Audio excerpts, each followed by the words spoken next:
The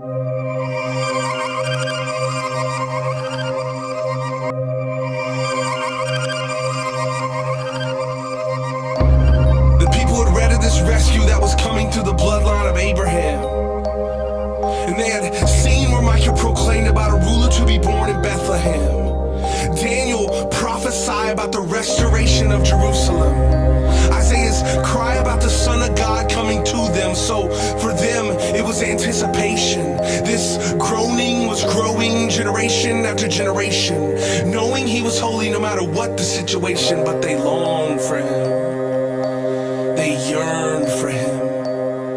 They waited for him on the edge of their seats, on the edge of where excitement and containment meet. They waited.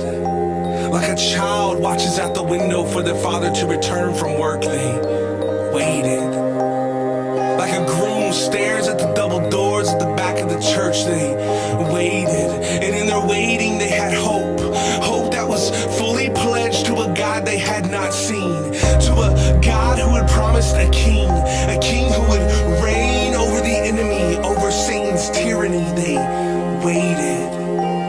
And so it was centuries of expectations with various combinations of differing schools of thought.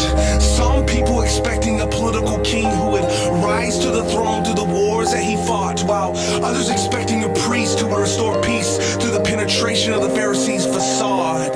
Yet a baby, 100% human, 100% God.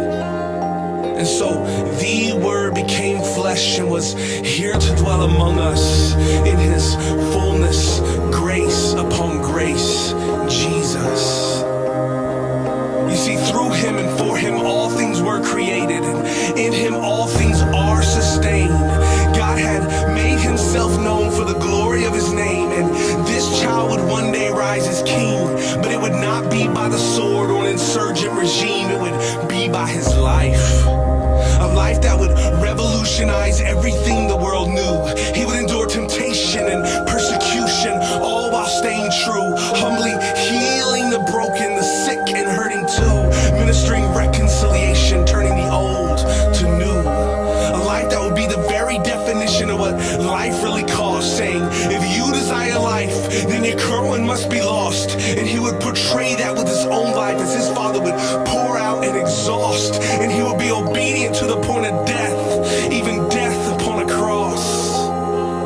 And so just 33 years after the day that he laid swaddled in the hay, he hung on a tree, suffocating, dying in our place, absorbing wrath that is rightly ours, but we could never bear the weight. And so he took that punishment and he put it in the grave, and he died.